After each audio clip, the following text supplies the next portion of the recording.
We are live. Estamos aqui na terceira mesa do Rock Horror Film Festival, quarta edição, 2021, com os diretores dos longas Girl Next and Deathcast, Larry Wade Carrell, Bobby Marinelli. Eu já estou falando com sotaque de americano. E com o gerente de marketing da Imovision, Luan Filippo Oldenbrock. Falei certo, Luan? E a gente hoje vai bater um papo sobre esses dois filmes incríveis, super fortes no festival. So, you guys, I just said a bunch of terrible things about you too. Wonderful. So, who wants to start telling us everything about the film? Should we go with you, Bobby? Tell us about that cast. Let me ask you something. Okay, I'll start asking a question. So you made a film about actors, and yes. What's your background? Were you an actor before you became a director too? No, I wasn't, but I had a career in reality television. Oh, right. So I was a producer for reality television, and I want to say that inspired kind of a horror film story about the extent you could push people in the pursuit of fame. Right. So, Larry. Yes. Tell us everything. Everything. Well, I'm Larry Wade Carrell. I am from Chrys House, and we made the movie Girl Next, and we're very happy to be part of the Rock Horror Film Festival. And what else do you want to know? Well, tell us about your film, because your film is a very strong film. Tell us what gave you the idea about doing this film, and some exciting things that we can share with the public about the film, because I'm always afraid to say something and be a spoiler. So I rather you guys tell us. The film was written by Zephy Daniel, and Zeph. I met Zeph through producer Mike Mescal, and basically my wife kept getting these emails and telling me these guys were trying to get hold of me, and I was like, nah, I'm busy. I didn't want to do anything. And she goes, well, you know who these guys are? And she says, yeah. She was basically, long story short, they had worked on like Bride of Reanimator, and Society, some of my favorite video nasties from the 80s. So I wound up having a meeting with Mike, and that went very well. Then he put me on the phone with Zeph, and we became fast friends. And he had written this script called Girl Next, and he sent me like the first 50 pages, and I read it, and like just a few pages in, the first thing I thought is, damn, I wish I was a good enough actor to play Heinrich. Because like somebody's going to be so lucky to get that role. But it just all clicked, and it was a labor of love, and we went out and we shot it, and now it's going everywhere, and it's doing pretty well. So, but the movie's about this girl, Lorian West, and she's shopping one day, and she gets abducted by these people, and she wakes up in this strange house in the middle of nowhere in somewhere in East Texas, and there's a weird kind of like almost like a family of criminals that start to reprogram her into like a sex slave, and the movie's about that process and how she resists, and she tries to get away and that kind of stuff. Wow. I've seen the movie. Luan, you saw the movie too, right?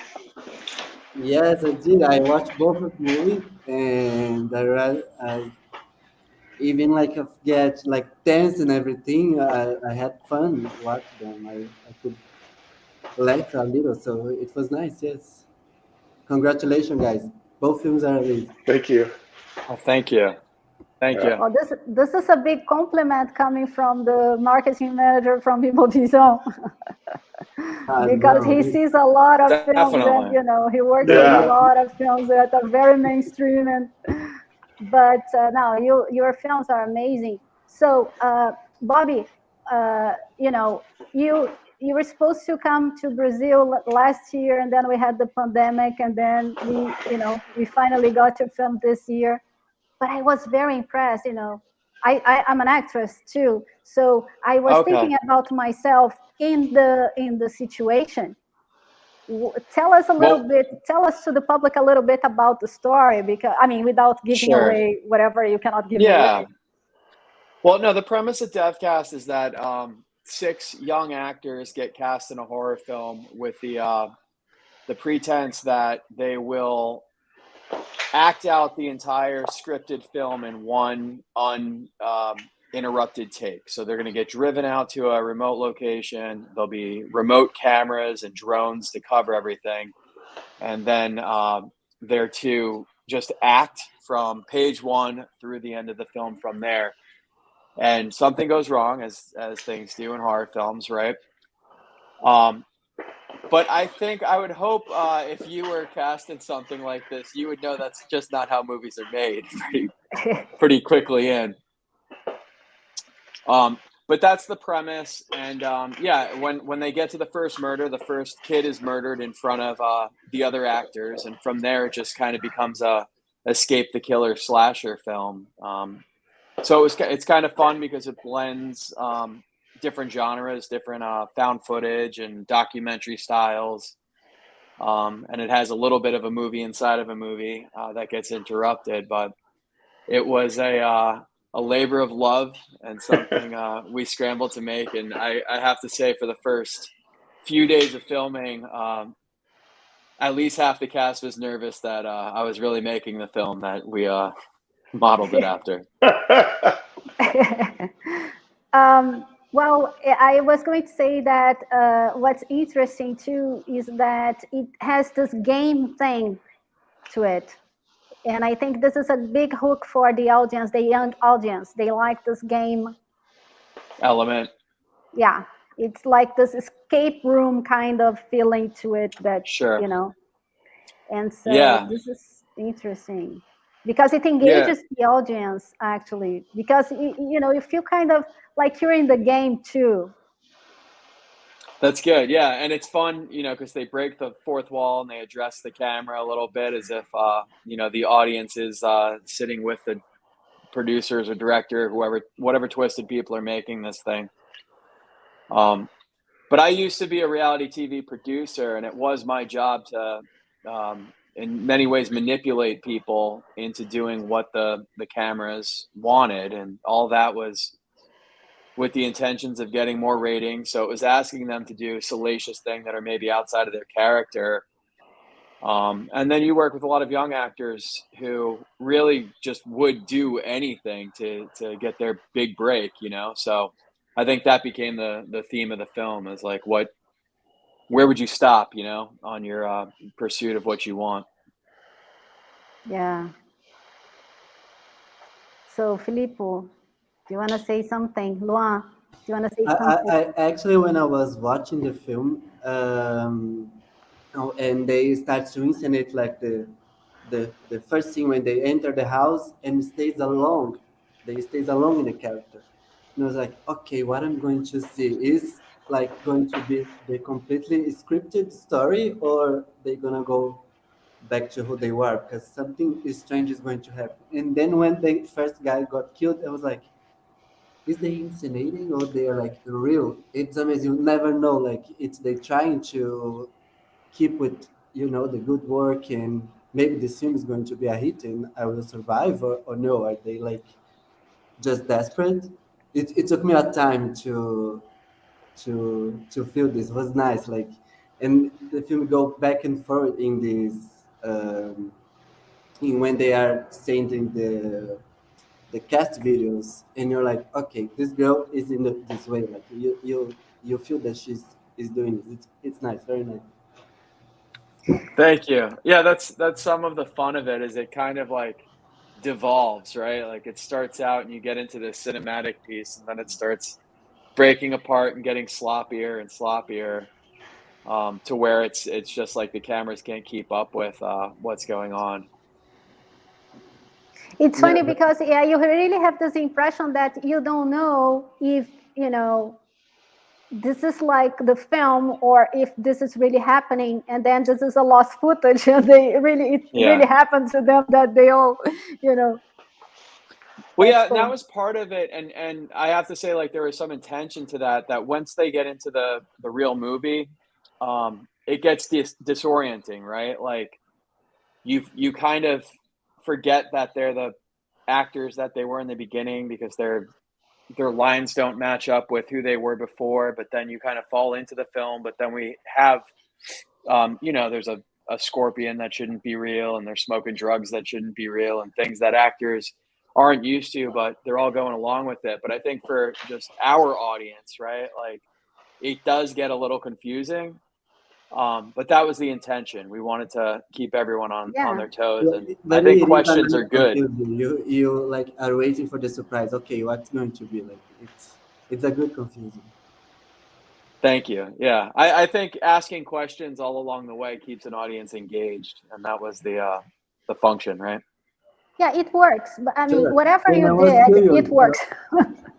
Thank you. Yeah. I was curious about the budget of the film, because it looks like a very expensive film, and I was like, okay, it is expensive or not? Like, I was questioning this because it looks like it, but maybe Thank not. you. You know, it's every favor and every thing that I could wrangle for the past 12 years of being in this industry. We had a lot of things come in on favor, or to help out the production. The budget was very small. It was $100,000 budget, and we shot everything in a 2-week, 10-day schedule. Wow. So that's fast. Yeah, it was a race. It was a sprint. Yeah. I'm a AD so I'm a film AD for indie films. So, and then I was a reality producer. So I kind of knew how I could get away with it. And it's kind of written into the script too, like a lot of scenes are covered in one angle, or on a, security camera footage or things like that. So that was the way we got away with it. But I'll say it wasn't easy, like, there were long days, and we shot all daylight too. So that kind of capped things and made, it a little more tolerable for the cast and crew too, because there was no overtime, because once that sun went down, our movie was done, Where are you at in the US? Yeah, I'm in Florida. You're in Florida. Tampa. Yeah. Okay, and where did you shoot the movie? We shot it all in Florida. I'm from the Tampa Bay area, and we shot just a little north of there, where it gets a little more rural. So it was a challenge finding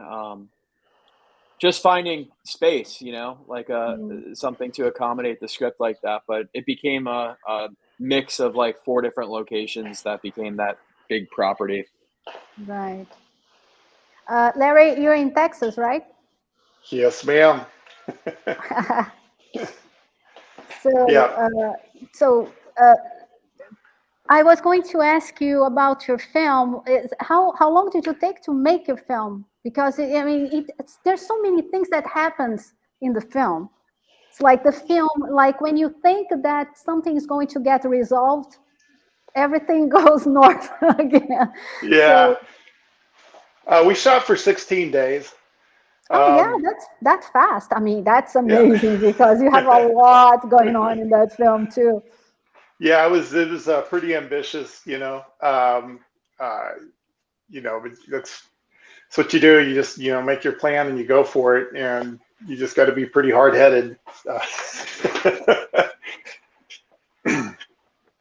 But you worked with the actors before, because the performances, they are so strong in the film. Luan, don't you think the performances are incredible, so strong? You have a lot of very strong situations happening there, and they're so into it. They are so. It's like you see the film and you see the film. You see that story happening to these people. You don't see there is not a moment in the film that you say, oh no, this is like an actor playing a part. You see these people going through the situation. And did you work with them? Did you do like some work with the actors before the shooting, the actual shooting, to get them in the right state of mind? And that was a conscious decision. Like one of the first things we talked about was like, what actors do we want to get? We get some name actors, and I was like, well, if we bring in certain name actors, here comes this guy, and it's then you're just watching that guy in a role. It's like you don't watch like when Arnold's in a movie. It's an Arnold movie. It's always it's always Arnold. So we made a decision to cast not unknown actors, but really good, solid actors that you didn't necessarily recognize, so people would get invested in the story. I really wanted people to sit down and start watching Girl Next and just take the ride, and just be, by the end of it, just be wore out. So we did like a worldwide search, which is easy to do these days with the internet, and we looked everywhere, and we looked for like, I think we probably had literally like almost like 2,000 girls reading for Lorien, and we found the perfect one. Yeah, and everybody, I sent out sides like on Backstage. I'm impressed. And, well, my wife helped a lot, but we sent out sides. Your wife Backstage. is a producer in the film. Your wife is a producer. Well, no, she helped with casting, and then she also played one of the girls in the truck that pick up Lorien when she's walking in the field, when she escapes that one night. So we used Backstage was a tremendous tool. It's how we found Lorien, and then Rachel Allig, who plays Charlotte, she actually sent in a read for Lorien, and it's like, oh man, she's good, but it's not quite right for Lorien West, but for Charlotte. So we sent her back the sides, which had her big monologue from the dinner table in like less than an hour. I think like 45 minutes. She was off book and just like read and just like blew us away, So that's how we found her. And then we were having trouble casting Heinrich, and then I just kind of like put my heart on my sleeve, and I just made this post, like I'm tired of dicking around with this. I want an actor who's hungry, who wants this, and I'm laying down a challenge, and I get this email from this English chap. He says, "Challenge accepted," and he sends in this read, and he's just kicked ass. So every actor that was in here, all of them, they really wanted the role. They loved the script. They really understood it. And I mean, like I said, when I first read the first few pages, I was so upset that I wouldn't be able to do Heinrich, and because that, I mean, for me, every role in there is just you really sink your teeth into it as an actor, pushes all those buttons. Awkward silence. You're saying that, and I was thinking, because I don't want to say something that I shouldn't, to reveal too much of the film, but the scene that the film is very strong. Everything that happens very strong, right? For a normal audience, it would be very shocking, right? But I have a horror film festival, so I'm not easily shocked. But one scene that really I got like, wow. It's a nice shock, like, because all the film is, I think it's very chic, and thank you. The camera plays his part too with the characters. I think that's why the actors give it too much, but the camera is very immersive. Everything is like so well positioned. The art direction is great. The lights are great. Like the movement of the film is great too. It looks like a Yorgos Lanthimos film. So it's this weird that makes you uncomfortable, but it's different. Like it's not just blood and. Well, I was telling Chris before we came on that my cinematographer Pau Mirabet from Spain, from Barcelona, and he's I mean, I think he's a genius with the camera. I mean, it's we were really on the same page with that movie and with the intent and stuff. And sometimes it's almost like we didn't have to speak, You know, we would just be like, you thinking what I'm thinking, like, oh yeah, and it just knock it out. Yeah. Yeah. So it was a lot of fun. I think that it's interesting because, you know, we've been receiving a lot of films like the 2019 and 2020 a little bit less because of the pandemic probably, but 2019 we had a lot of Spanish films in the festival. It's like almost as many as the American films, because American films are always the most, because you guys have a bigger production, cinema production. So we have many more films that are American than other countries. Even though each festival we try to get more and more international and more films, right? But the Spanish cinema, it's very interesting because they have a very strong, I think the government and the festivals and everything, they really push into creating an industry there. So the industry there is really developing, and you have like festivals, amazing festivals like Sieges, that, you know, a lot of, it's really a barn of creators of creating new talents. And, you know, I have a lot of films that come from Sieges in the festival. But no, but I didn't say that the scene that really made me, I was like, whoa. I'm just gonna say that was the gun scene outside, like in the wilderness, that scene. I was like, that's a very strong scene. Were you talking about the one I think you're talking about with the reveal, the big twist? Yeah, I don't want to say because I'm afraid to be a spoiler here. So the gun scene, you know, okay. outside, they're outside. Okay, yeah. That really, I was, wow.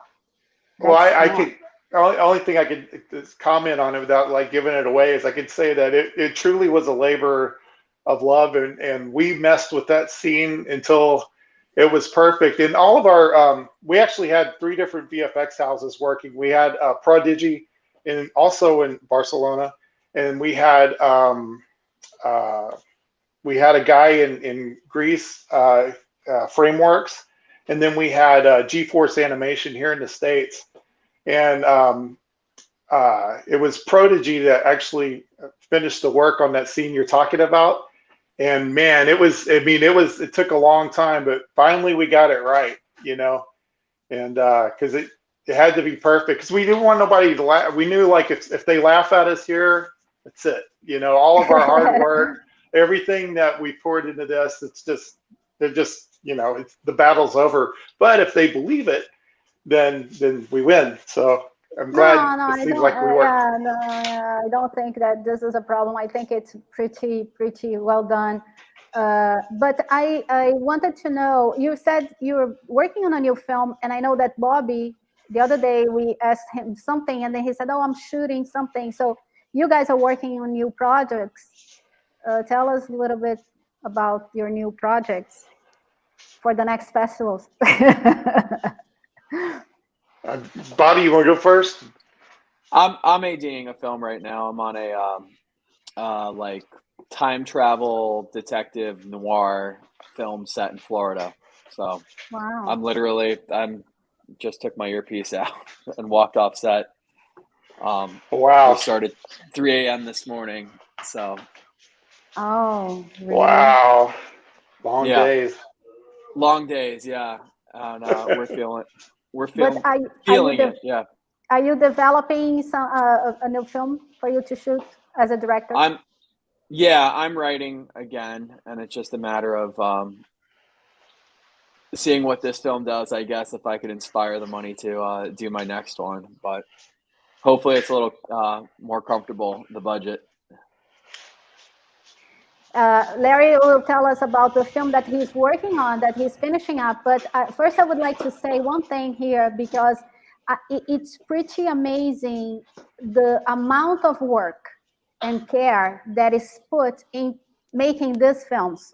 and people, they don't know. They think that, horror movies are something that you take like, a green thing and you throw in the wall, and it's, like, they think it's not like a professional, a big thing. It is. It's like a film like any other, and there's even more work that's done to make these films and to make them, believable and all that, and a lot of effects and a lot of professionals.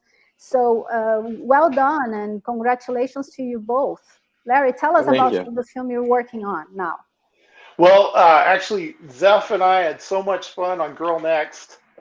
We decided to join forces, and we made a production company called Chrys House. And we are actually, Girl Next is the first of 4. We planned out 4 films, and they all have to do with the quantum realm, with the drug, the aquavelva drug, the blue drug. Basically, we kind of scratched the surface in Girl Next, and there was like a lot of unanswered questions. So there's 4 films. The one that we just wrapped on, I went to Serbia, and we shot The Quantum Devil, and that is about 3 to 4 weeks away from getting our visual effects, which takes so long. And then after The Quantum Devil will be The Voice, and the final one's called Dragon Island. But the Quantum Devil is actually kind of a prequel to Girl Next, and what it deals with is Heinrich's father, who's also doing experiments. Because in Girl Next we see Heinrich is working to perfect the perfect Sophia doll, by using the trauma-based mind control drugs and trying to reprogram her into the perfect slave. And in the Quantum Devil, we go overseas to some undisclosed European country, and we catch up with his father, who's also doing his own experiments, and he has lured 4 scientists from all over the world to come to this remote location with the promise of this quantum formula that shouldn't be able to be solved. And he solved it, so they travel there, and they wind up breaching the quantum barrier and going to another dimension. And it's about their adventures there and how it all relates back to Girl Next and on into the future. Crazy, huh? Wow. I didn't know you went overseas to shoot. You didn't tell me that. Oh, no, yeah. Well, this is the first time we talked. Yeah, no, Pal told me, because it was, we had some difficulties on Girl Next shooting, and he says, Larry, you must come to Europe and shoot, because over there it's like a bliss. The crew is so good, it's like a bliss. And it was the best crew I ever worked with, man. We had, really? Oh man, it was really nice. I mean, I had tremendous support, and the artists there were really good. And there was this whole attitude, like, I'd ask somebody on the crew for something, and if they didn't know, they said, I don't know, but let me try, And man, I like that, So it was nice, because but on the flip side of it too is kind of, because I also come from like a very indie background, and I used to be like, okay, we could shoot 25 pages today because I'm running around with the DSLR. We're gonna go here and shoot this, pop, pop, pop. But then when you go and you got a crew like 75 or 100 people, and you want to move, and it just don't go like that. So just moving lights, yeah. So, but it's I'm really excited about the Quantum Devil, and it's. Man, I want to talk about it a lot, but I guess I probably shouldn't say too much yet. Yeah, no, just hold. Don't be a spoiler. Yeah. It's nice. So you create like a whole universe to the stories. It's amazing. Yeah. Well, okay, so like in Girl Next, those hallucinations, the giant clown head, the guy was doing the glowing blue drug, and he was tripping out. He wasn't necessarily just like having hallucinations. He actually was seeing into the quantum dimension because of the drug. He was actually able to communicate with beings on the other side. So some of those things you see in Girl Next, whenever we go into the Quantum Devil, you'll realize those things were real. They weren't necessarily manifestations of the drug. Very complex, but cool. Yeah, no, I like it. Luan, put up the volume a little bit because it's a little bit slow. I can't hardly hear you. Sorry, it's because it's super noisy in my house. I live in the first floor, Right. So you so don't have the. No, it's here, but I have to keep it like off all the time, otherwise it's going to be spoiled. Right. So how is it going there? And how was? Let me ask you something about the shooting. Since you just shot, how was shooting in Europe now post pandemic? It was different, but we had no COVID incidents. Everybody did their mask. We were tested when we came over. We tested regular on the set. We took temperatures every day, and thank God we didn't have any kind of we didn't have any incidents at all. It went really smooth. Everybody was very respectful, very careful.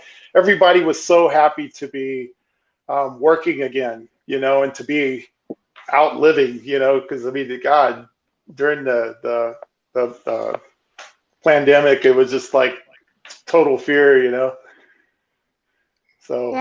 And Bobby, what about you? How is it like going back to work after staying so long without being able to go out like everybody else? I was actually laughing when I first joined because me and Larry have headshots with short haircuts and no facial hair, and now we're both here with long hair and beards. If it says anything about the pandemic for filmmakers, it's nice. Like I spent a lot of my time during the pandemic working on corporate stuff and whatever gigs I could get here and there. But now film production seems to be back up in the States, and there's a new work code, and everyone, there's rules to abide by, but everyone's doing it because we're so happy to be working on narrative again. Right. Yeah, and we second year doing. I was talking to Larry before you guys arrived in the room. It's good and bad. I mean, we always need to see the good sides of things, even though things are terrible. And of course, it's very frustrating for us as a festival to have to do it online because we cannot do the shows and the things that we usually do in the cinemas. But on the other hand, it was a very interesting way of working out and trying to do it differently. And plus, it showed us that there because I had filmmakers coming from other countries in the first festivals, and the last year and this year I have you guys, and then you guys can be here and we can be having this talk, and everybody's going to watch it. It's going to be online. People can go back. People that couldn't watch it right now, they can go back, and it's documented.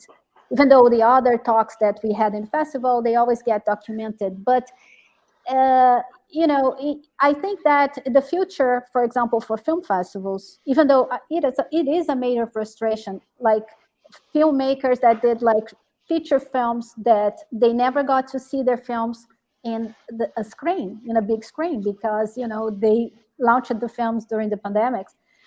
But I think that the future of the festivals will be a hybrid thing, that we are going to have the platform and then the cinema, and then we're going to be doing the stockings, so we can have more people involved, even if they can't come.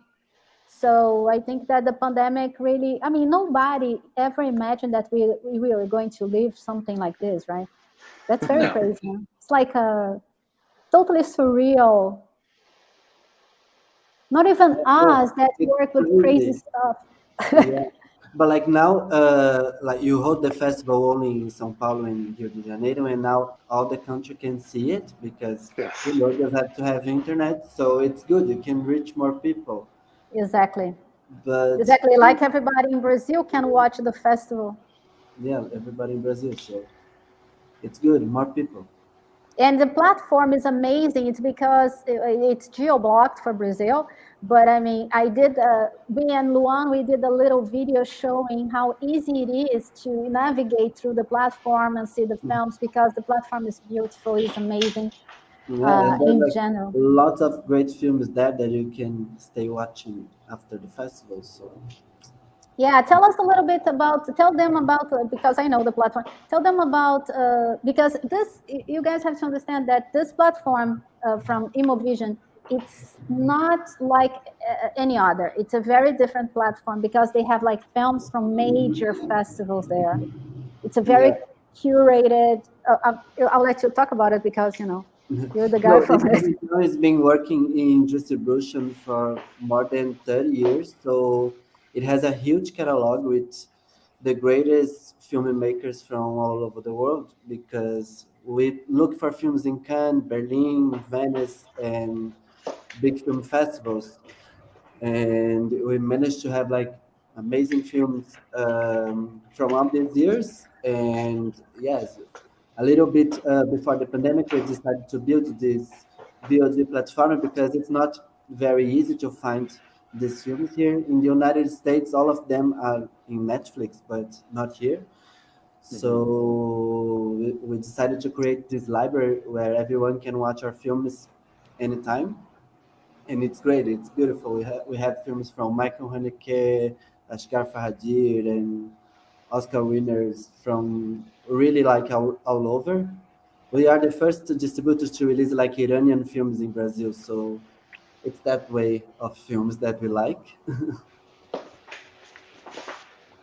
It's exciting. Yes, it is. It is. It's very nice to work with these films. Like sometimes they can change people's lives because they are very not only entertaining, but they have such a social and political message behind the stories that it can transform people. It's amazing to work with this kind of films. Well, thank you. It's an honor to be on your platform, and in a country like Brazil, and just reaching audiences that we wouldn't imagine. I wouldn't imagine. Nice, you're welcome. Yeah, I'm very happy to be a part of the festival. It's it's a little tricky. We wrapped on Girl Next literally like I think it was like 3 weeks and the pandemic started. It was very difficult getting through post. But then what happened is when I came through post and I had this movie that we purposely decided we didn't want to put any name actors in because I wanted people to watch the movie. And then all of a sudden we couldn't go to a festival. We couldn't show it to anybody. And there were online festivals were starting. But then I was thinking, well, day one, your movie goes online. It's torrented. It's everywhere. It just goes. And if you have distribution in place and your movie comes out, it's not so bad. But beforehand, so the festival thing was really kind of risky. It does remind me of a funny story though. Back when I started out in my first movie, Jacob.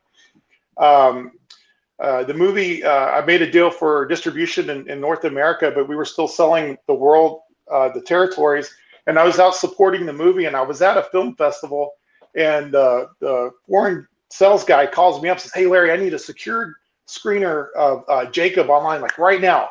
And I was like, "Dude, I'm at a film festival. I mean, I've got my laptop. I don't have any of that stuff." He goes, "Well, you got to do it, or we're going to lose this whole deal, and everything's off." I was like, "Shit, what am I going to do?" So Jacob had literally been out like 2 days in North America, so I popped up my laptop and I got on the torrents, found my movie in HD, torrented my own movie, uploaded it to the secure server with a password, and we were in business.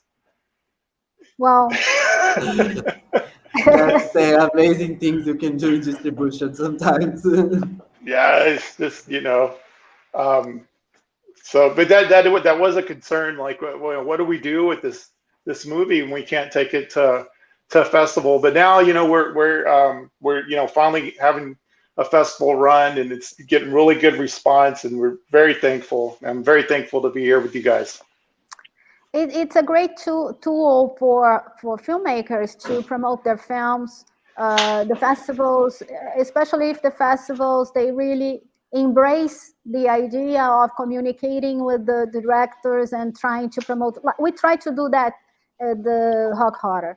I really try to promote the films, and I mean, this is what we are here for, right? To together to talk, to promote the films, and try to excite the audience about them. And yeah, so if we get to do that a little bit, I feel that mission accomplished, because this is what's fun to do. I mean, this is why I do a film festival. I mean, I just do it to have fun. I mean, yes. What do you guys think? I mean, you're doing this for what? It's just I'm having a blast. It's really You're a doing pleasure. a great job. Yes. It's really a pleasure. Oh, that's great to have you guys here. So you guys want to say something more that we are missing about the films or about whatever you guys want to talk about, cinema or production or anything that might be interesting for our audience? I would say I encourage you to watch my film, Girl Next, as many films as you can. And honestly, like in this day and age, the best way to support independent filmmakers like ourselves is to follow our social media platforms and support the film, tweet about, post about them, get other people interested, so that when we do get our releases, I have distribution, which we should be out in early 2020 or 2022. And I'm sure Larry's got something to promote for Girl Next. But just to have a following and the people to, support the film once it is out for distribution. Great. Yeah, the social media thing, I hate social media, but you can't live without it. Exactly. We're Girl Next is with Gravitas Ventures in North America and Canada. And when we were delivering the film, I'd never encountered this before, but they wanted to know the director and each of the actors, how many followers do you have on Facebook? How many Instagram followers? I mean, it was part of the delivery package. So I had to get busy, building that stuff. But anybody that wants to see Girl Next in North America, it's actually on Tubi right now. So you can pretty much watch it for free. It's got commercials, but I endorse it. It's kind of cool, the commercials anyway. But the quality is top notch. I just wanted to see what it looked like the other day, and I was in the bedroom. I clicked it on and wound up watching the whole damn thing. And it's my own movie. So usually I finish a movie, I won't look at it ever again, and I'll be at festivals and we'll do screenings and I'm asleep in the back because I've seen it, 6 million times. Exactly. But so, look that good. We were talking about that the other day with the first night that we did the talk. So I spoke to actually 2 American directors that live in Australia, and they did short films there. And we are talking exactly about this thing about looking at the films after, because you want to move forward. You don't want to see anymore. I already saw so many times. But yeah, well, I keep looking at your name and I keep thinking about Lewis Carroll. I'll take it. So is he related to Lewis Carroll? There is something Carrolling about your film, somewhere, Yeah, no relation. Just no me. relation. Yeah, but I'm excited to see. It's Deathcast. Is that correct? Deathcast, yeah. Yeah, and I got major respect for coming from the reality world background. I don't have any reality TV experience, but I did do live haunted houses for a long time, and like 40 plus actors, and you just heard them through, and you can't stop, and shit going crazy. So I can only imagine. But I bet with that background, I bet your movie's pretty kick-ass. So I'm looking forward to checking it out. Yeah. I'll put you guys in contact so you guys please can. do. Yes, yeah, cool. Likewise, yeah. All right. So, Luan, do you want to say something? Posso dizer em português, então, para as pessoas que estão curtindo o festival na plataforma, aproveitem, ainda tem mais alguns dias, são muitos filmes, então continuem lá para ver tudo, porque tem bastante coisa boa. Tem muitos dias, tem até domingo para as pessoas assistirem. Mas tem bastante filme, então tem bastante coisa. Tem que maratonar, Tem que maratonar, Mas tem muita coisa legal, muito divertido. Os filmes dos meninos são muito legais mesmo. Eu adorei o Deathcast. Devia chamar Death Hotcast, porque The actors are so hot, all of them. That hot. Isso é ótimo. Enfim, lá na plataforma tem muita coisa para vocês continuarem vendo depois do festival também, se vocês gostam de filme de terror, de filme fantástico. Tem o Holy Motors, do Léo Carrá, tem o Garota Sombria Caminha pela Noite, que é um filme iraniano de vampiro. Então, quem gosta desse tipo de filme, continua lá mais um pouco. Tem outros filmes lá na plataforma que vocês vão gostar de conhecer também. E é super fácil Guys, sorry, we are just telling the audience how cool it is to come watch your films in the platform and how easy it is. So just give us just a minute to... Eu queria que você falasse para o público, Luan, como é fácil de acessar a plataforma e ver os filmes. Porque as pessoas às vezes ficam com dúvida. A gente vai por aquele mesmo princípio de todas as outras plataformas. Você precisa preencher os seus dados pessoais ali e os dados do seu cartão, e você faz um teste de 7 dias grátis. Você cancela antes desse período de 7 dias, você não vai ser cobrado por nada, mas custa só R$ 24,50 por mês. Vale super a pena, para ver filmes fantásticos que tem naquela plataforma. Sim, tem mais de um filme maravilhoso para você ver por dia, por pelo menos 2 anos, e a gente tem filme novo toda semana. Essa semana, inclusive, entra uma coletânea de filmes do diretor do White God, húngaro, que fez o Pieces of a Woman.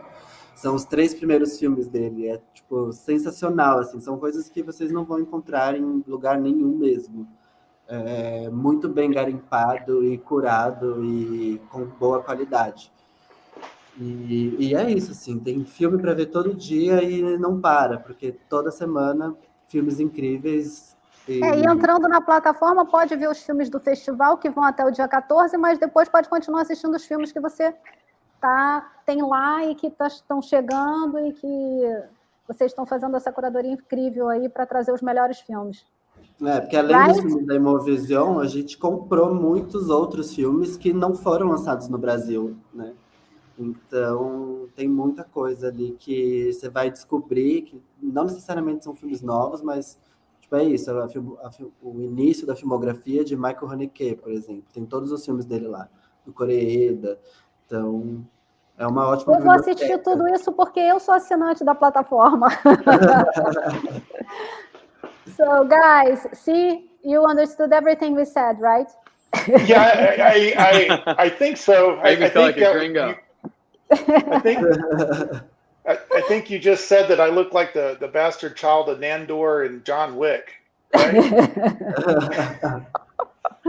Actually, you didn't say that, but you do a part in your film.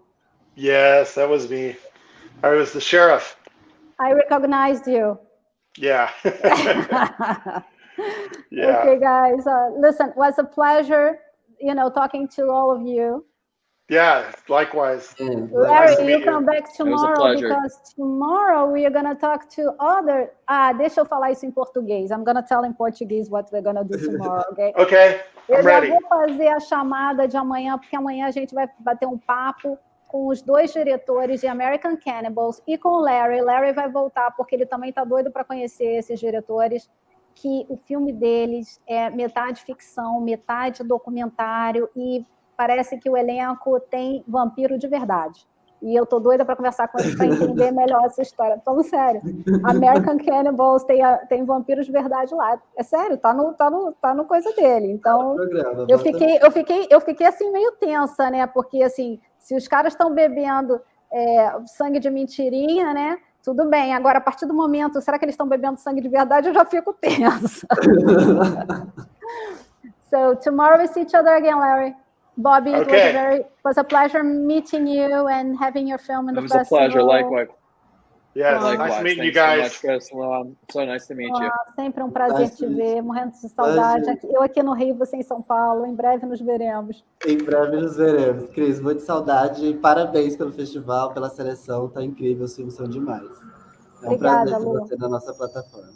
Obrigada, querida. Thanks for having us. Prazer estar aí com vocês. Sempre. Okay, let's go off. Okay, bye.